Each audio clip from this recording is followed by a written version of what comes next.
jumpa hantu dalam jambang, boleh tak saya azam? Daripada Ding Gegar FM. Ding mana belok.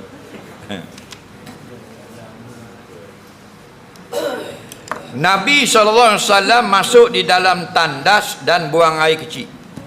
Lalu datang seorang laki-laki beri salam, Assalamualaikum ya Rasulullah. Nabi tak jawab.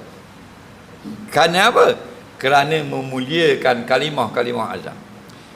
Dah tepat tu, ma yaliku bihi bil azan.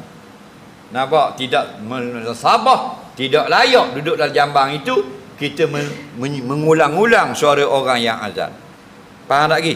Tak sesuai dengan tepat dia. Jadi Nabi keluar, nampak? Nabi baru jawab salam. Faham lagi? Hadis yang lain, Nabi keluar, Nabi kata jangan beri salam ketika orang berada dalam khalaq, dalam tandas. Okey? Hadis yang lain, Nabi pakai cincin. Dari cincin Nabi ada tulis Muhammad Rasulullah. Bila nak masuk, Nabi tanggalkan cincin. Tak bawa masuk dalam. Nak ajar kita kalimah-kalimah mulia ini tidak sesuai dibawa tempat yang kotor seperti itu. Faham? Kita kena hormat dia. Dah. Jadi bila kita duduk dalam tandas, jawab salam pun dilarang ulama, apatah lagi jawab azan atau melaungkan azan. Okey? Tapi kalau kita terkejut, dimaafkan. Contoh, setengah orang diajar daripada muda dari kecil, kalau terkejut dia sebut nama Allah. Ada tak? Dia kejut, subhanallah, Allahu Akbar. Ada tak orang gitu? Faham? Tapi tak ramai lah. Ramai sebut hok ngaruk-ngaruk. Nak orang puan hok bromo-bromo kan.